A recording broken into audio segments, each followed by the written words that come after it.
one chapter of the book is read to them by the author himself.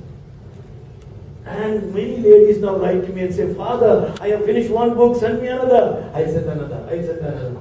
The whole quality of the teachers in the school or in the setup goes up. Those who read are those who lead. You know, today with the knowledge explosion and communication that is going on, it is not easy to be up to date. When I finished my MA, PhD and all that, I came from America, I thought, oh, now I know everything, I'm okay. Within 3-4 years, I realized I am getting outdated. Most of our schools and colleges today, we are fossils walking around the corridors of our education institution. Those who understand the meaning of what I said just now. Outdated stuff. They don't update. Even if you finish a PhD, what are you at the end? You have to keep on. When I finished in 86, I came back, and you are the first batch. And then 90, I went for a world tour. 98, I went for a second world tour. Another recent one. But every time I go to universities, I meet the dean of studies, dean of the school, then I go to the library, then I go to the various centers that I have to update myself. Today, of course, you can have it in your own bedroom. With the internet, with all the facilities that you have, you can update. Those who read are those who lead. A side message for all the youngsters, those who read are those who lead. Don't give up the habit of reading. Get into reading. Reading can be done in the multimedia system today. But keep reading if you want to be leaders. Otherwise, you will be outdated fossils walking around the corridors. People who don't read. And then some of the teachers, when I see, they walk around with a file in the armpit, and they say, I have 1 year experience now. After some time, they will come the same file, I have now 3 years of experience. What has happened? The shoulder has gone up, the notes are remaining the same. After some 10 years, I got 10 years experience. After 10 years of this being in the armpit in the summer and winter, they cannot even read and understand. I have to put up this. Yeah, please put it up. So, the 10 years experience they are talking about, what? After 10 years, they cannot even read what they have written. So, the side message is those who read, those who read. Yeah. Now, affirming. Now, can you start, if you are not started yet, tomorrow onwards, each one of you start give a compliment to your wives, to your husbands, to your children, children among themselves, children to the parents. You will see what a wonderful family you will have. Keep giving positive compliments. It may be a simple thing. You look so beautiful today. Your dress is wonderful. You prepared your bed well. The interview was wonderful. Whatever. Learn to give positive strokes, compliments to each other. Affirm one another. Most children, my research tells me, this is not a symbolic I am saying, after studying 5,000 young people, I am telling you, most children lose their confidence or self-esteem, low self-worth because they do not get enough compliments from parents and neighbors, friends. Many parents make the mistake, I give both sides message, many parents make the mistake of comparing. And John Powell, in his book Happiness and Inside Job, would say, comparisons are deadly. Comparisons are deadly. Don't compare. In my pastoral visits, when I go to families, when I go to one family, the mother will call the children, Peter, come here. Father, Peter is the school people leader. He is good for games. He is wonderful for that. Great introduction. Rani, where are you? Rani comes, Father, Rani, and a lot of positive things about her. Then there is a 3-year-old child, they're playing around and fed up with all the naughty things that the child is doing. And third introduction, this stupid thing, I don't know what it is going to be. What introduction? Now, first one, second one, stupid. And for 4-5 years, this small child, my brother Peter is great, Rani is great, I am stupid, I am stupid. And then that child goes to the kindergarten on the first day. And if you know kindergarten teachers, poor things, 40, 50 children shouting and making noise, that naturally the teacher can lose her temper and she says, "You stupid, sit down." The teacher recognized my quality in the first place. 5 years I've been hearing my mother calling me stupid. And now the teacher also put a seal to a child starts living a life of stupidity.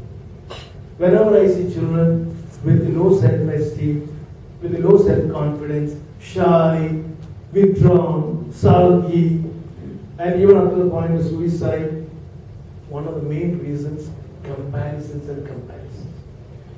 Another family I went, that couple, the mother again introducing, Swati, where are you? And Swati came and introduced. And then, Josephine, where are you? And Josephine comes introduced. The third one, mistake, where are you? So I said, what is that mistake? So I asked the lady, why are you calling mistake? Father, we had 2 girls already. Then we did not want a third one. And therefore, we went for operation. After that operation was a failure, a third child came. Third child is called a mistake. Can you believe that? Right from the conception, that child is called a mistake. What a future that child will have. I tell you, comparisons are deadly. Don't compare. Each child is unique. Each child is unique. The mathematical permutation combination of the various types of intelligences. Today we talk about MIT, multiple intelligence area of Howard Gardner, 9 intelligences. The combinations that each child so unique and so special. Not one of you here is like another one in this hall, not even in the world. That uniqueness, if you can bring it out in the children. And that is by affirming and not negatively. Affirm children.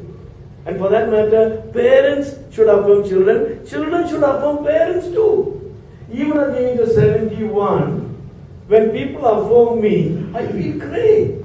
Energy is multiplied. When I go to conduct some seminars, I know seminar will be successful because I have done so many, so I'm not rather relaxed.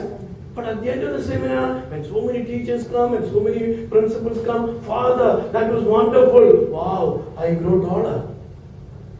All of us need this. Positive stroke, compliments and building up. Trust and affirming. Notice, whenever something is done better, acknowledge it and reward it. When children, instead of waiting for a punishment and a negative behavior, anything positively done, compliment it. And I would say today, not only to the parents, not only to the children do it to the parents. And you don't know how many sulky, difficult days can be converted into happy days because of this. And therefore, we need to spend time with each other. This is one of the biggest problems today in this media time. People are all sitting with the phones, app and whatnot, and everybody is punting on. The other day I was in Belgium. There was a couple, they sit on either side, and I was in the middle. I was watching the TV, and both of them got a laptop each. They have prime time together. What is it? Laptop each. And at one time, the lady is asking the husband, shall we go for dinner? How? Through the laptop, message. And he is saying, no, we'll wait 5 more minutes. Mass communication all through that. Face-to-face communication is almost going to the dogs. Relationship and communication. Spend time together. You heard the story of that young small boy, where is he gone? Small fellow. And when daddy came home, one day as late as usual, the boy kept away. And he asked, Daddy, how much do you make per hour? Daddy was already tired after the work and said, that's none of your business. Why do you want to know? You want to sleep. All the same, why do you want to know that? Okay, I'll tell you. I make 100 rupees per hour. Oh, he says, what happened to you? Then Daddy, will you lend me 50 rupees? That's why you ask me how much is my salary per hour. Go to sleep now. And the poor boy, okay Daddy, he went to his room, closed the door.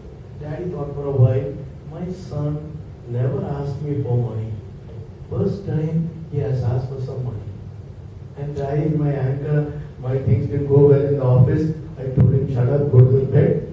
He went and knocked on the door. Hey, are you asleep?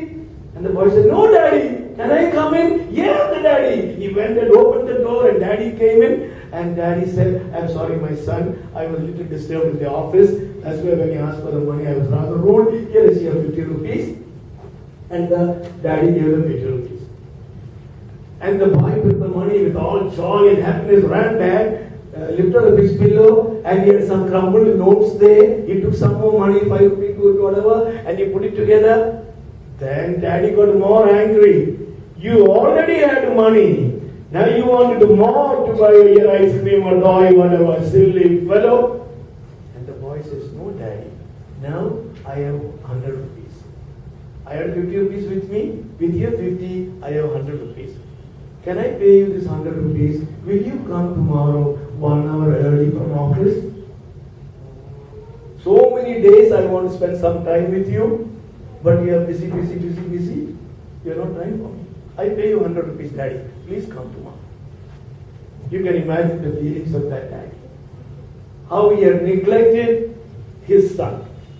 And he was craving, yearning for 1 hour with daddy. And he's ready to pay for it. The 50 rupees he had saved, he was ready to pay. The other 50, he didn't say simply give me 50 rupees. He said, can we borrow 50 rupees from you?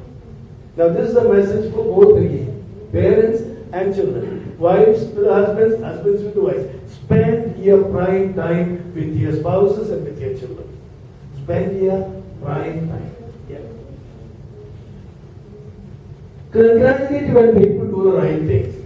Very often, we wait for a child to do something wrong to say, see, now you did it again, you did it bad, you did it wrong. Instead, congratulate.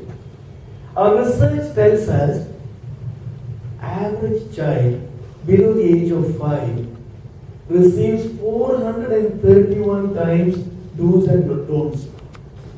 Commands. Don't do that, sit like this, don't move around, keep your head straight, don't put your leg. So, lot of commands. And all the time, children are getting these negative messages. 431. As you know, I'm not married and I don't have children, but when I travel around, sometimes I watch children. My God, certain mummies, what all restrictions. Don't sit like that, put your legs together, put your knee, wipe your nose. One after another. 431 negative messages in a day. Sometimes I have seen traveling 1 hour, they get already 40, 50 so many times already. Anyway, so congratulate, take opportunities to congratulate one another, build up the relationship, build up the trust in the family. Now, how to compliment? Don't make it too artificial. Be natural. Now imagine a child, wife is coming from office, all tired and hair is all spread and all that, and the husband says, you look very beautiful today. That's the negative message. So be realistic, be genuine. So praise people immediately. When somebody does something good, don't wait for the, Leo Buscaglia is an author who wrote a number of beautiful books. And I think I collected most of your email IDs. I will be sending you books from now on. Some of you are already getting, I suppose.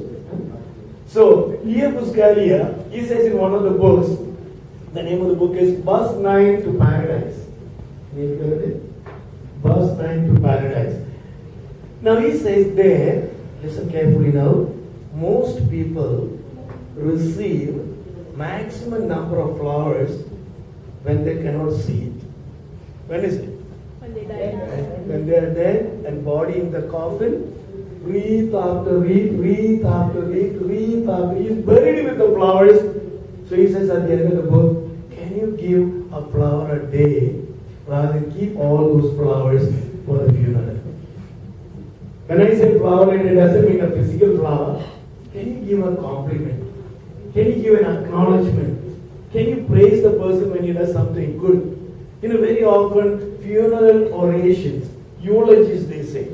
What wonderful things they will read. The poor fellow cannot hear one word of that.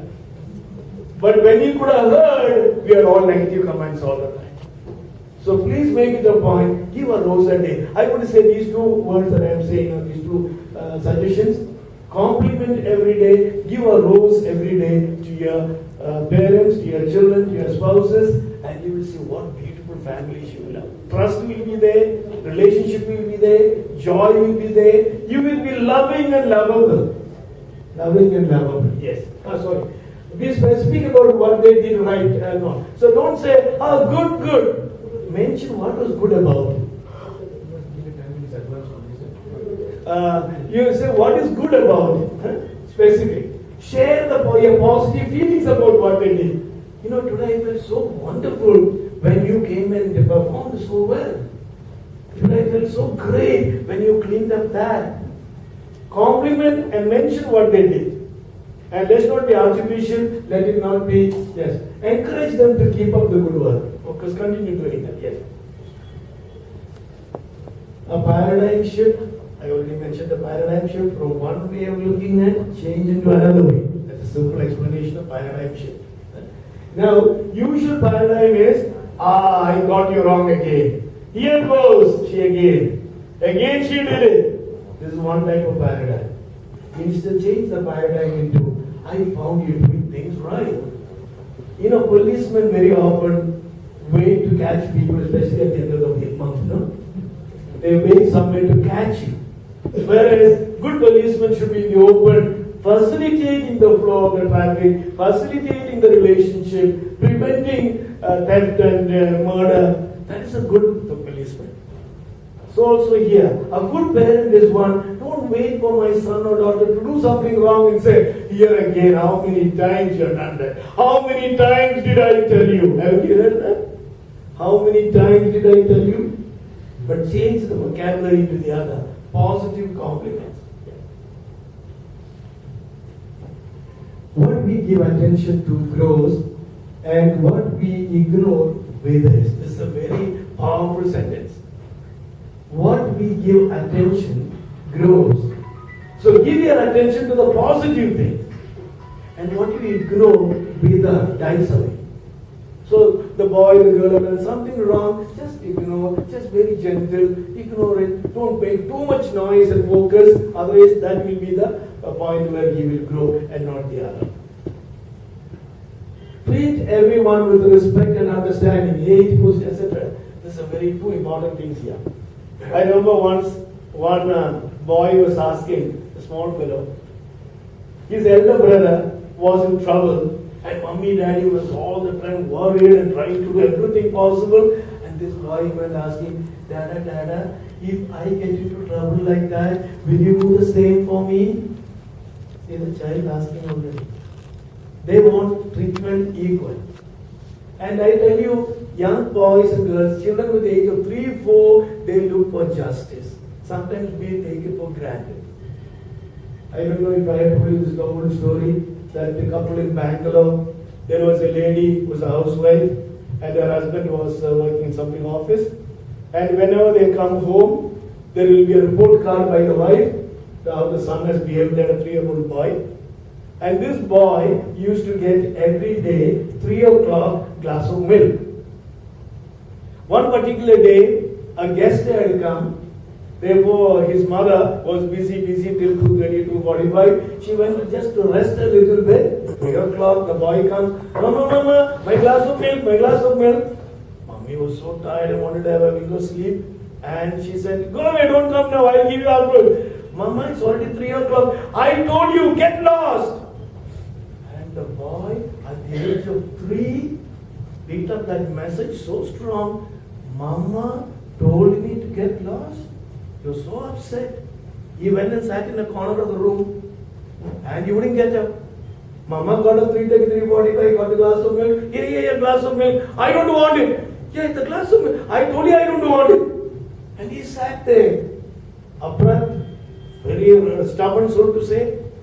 And when daddy came from the office, the report card as usual. How was our son today? If he behaved well, a chocolate, a Cadbury, whatever. If you have done something wrong, a little spanking. So today the report card says he has behaved badly. And so the daddy says, come here my son, did you obey mommy? I don't know. Mommy says, you know, I don't know. Go and get the stick. So he went and got the small stick and gave it to daddy. And then the boy says, Daddy, before you beat me, find out the full truth. My God, 3-year-old boy challenging. What is the truth? Tell me. Daddy, I didn't tell you anything about me. Mommy told you. Please ask mommy for the truth. So daddy asks, hey, what happened? So mommy says, you're supposed to get glass milk at 3 o'clock. I was tired, so I told him I'll give later. And I went at 4 o'clock and gave. He didn't receive. Mommy, tell the full truth. What did you tell me? I told you I'll give you later. Mommy. Then daddy says, okay, what did mommy say? Daddy, mommy said, get lost. Can a mommy tell her son to get lost? What an argument. Poor daddy did not know what to do. So daddy asked, okay, now what shall we do then? Yes, stick here, daddy. Or one who committed the mistake first, be punished first. Mommy only made the mistake first. Poor daddy did not know what to do. Daddy took the stick. Is there any other alternative? And the boy says, yes. What is it? If you don't want to beat mommy, let her ask pardon first, then the second person. And daddy realized there is justice there. And daddy winked at mommy and smiled. Come on. And wife got him as a very loving couple, of course. And she bent down and said, sorry, my son, I should not have said that sentence, get lost. And the child jumped and embraced mommy and kissed her and said, I too should not have done that, mommy. Now it looks a very silly, simple example. But children, even from the age of 2, 3, look for justice, look for equality. And it's very tough for us to be up to date, alert in order to respond to that. Yeah, we can see that. Yeah, I think I have given you just go past the same important thing. Yeah, this is an important thing. Whenever you are a little irritated or angry, you need to express your feelings. Expressing feelings in a constructive, positive way, 3/4 of the problems will go. But when you express your feelings, use the I language and not you language. When you use a you language, you tend to judge. When you make a judgment, then you are in trouble. Imagine a husband is coming late home 2-3 days, nights, and then the wife says, you're always late, I'm waiting for you. You're always late is a judgment. You is the person, and then the judgment. If we can make it into I language and the feelings language, and I say, darling or Abhi, when you were late, I was so lonely here. I was waiting for you. I was yearning for you. I was waiting. I was feeling lonely. These are feelings. So if you can express your feelings, lot of these problems or judgments, you can do away with it. Yeah. I think I will stop here for this part. I want to give one more message and I'll stop here. This message is of family, relationship, trust, no judgments, no comparisons, and be transparent and be open. Just one short one in the day.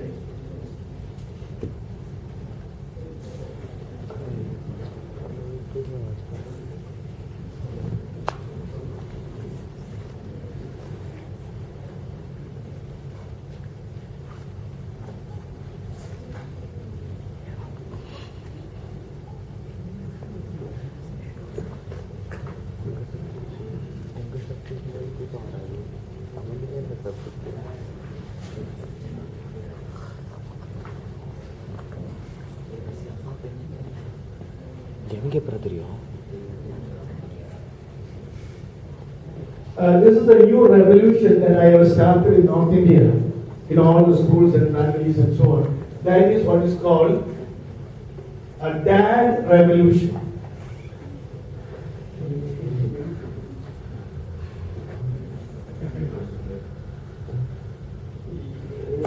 Take that shot.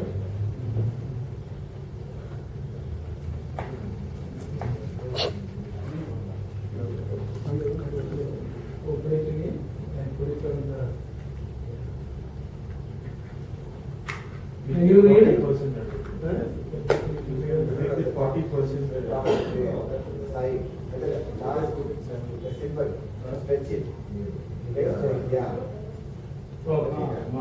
So this is called a DAD revolution. D-A-A-D. What is D-A-D, Dad?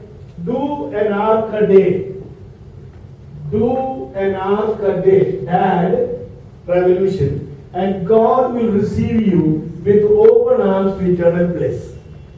Open it more. And no, just slide down.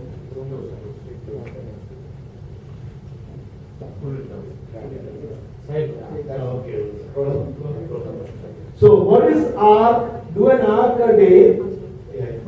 Ark stands for love in action. Love in action is ark. Ark stands for an act of random kindness. An act of random kindness. An act of random kindness is doing good to those in need. Ark is love in action. Why do an ark a day? Every ark opens your eyes to those in need. Every ark makes you more loving and lovable. Ark breaks all barriers and brings in harmony. Now join the that revolution. Now many young boys and girls, they send us messages. The ark they are doing. One writer says, I offered my lunch to a beggar. I helped an old person to cross the road. I donated blood. I appreciated the hard work of mom in the kitchen. Or I offered my seat to a fellow traveler. When children start doing an ark a day, little by little, they get into ark way of living. Ark way of living. This is the challenge I want to give to all of you as a message from these 2 days. Go back home and start doing an ark a day. A good deed a day. And some of the boys and girls in the schools, we keep a small diary. They write every day what they do. And now we are instituting gold medals and prizes for motivating more and more children to do this. One teacher in Bombay, she would ask me every day in the class, what ark did you do yesterday? What ark did you do? And the boys or girls would say, I did this, I did this, I did this. One particular day in the class, when she was going around asking 3 boys in the back bench, sorry ma'am, I didn't do anything. Sorry ma'am, I didn't do anything. 3 of them, no, they did not do any good. So the teacher got angry. 3 of you now, get out. Do some good and come back. So all the 3 boys went out and they came back after about 20 minutes. So the teacher asked, come in, first one. What did you do? Ma'am, I helped an old lady to cross the road. Good, come and sit down. Next one. I too, ma'am, helped an old lady to cross the road. So the teacher was perplexed. Okay, come and sit down. Third one. I too, ma'am, helped an old lady to cross the road.